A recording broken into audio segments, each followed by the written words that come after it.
Yes, thank you, Chair. I do have a copy, and I appreciate the clarification, just so my understanding is G4 and G46. So I definitely am prepared to give my consent to that.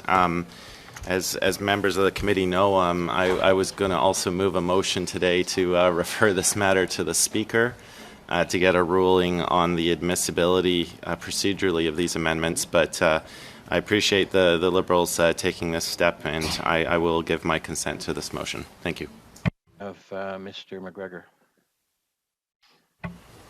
Thank you very much, Mr. Chair.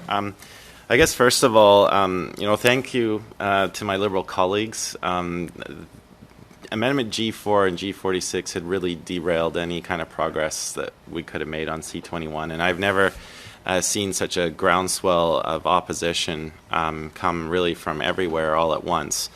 And I think there were some big questions about its procedural admissibility of expanding the original scope of the bill. But I think with today's development, we can get back to some constructive dialogue at looking at the original C-21.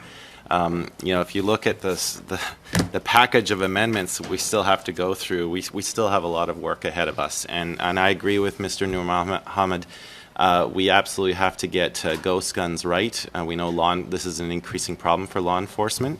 But there's also some really important amendments that we have to debate and hopefully pass with respect to the yellow flag and red flag provisions of the bill. We know the airsoft community is waiting patiently as well.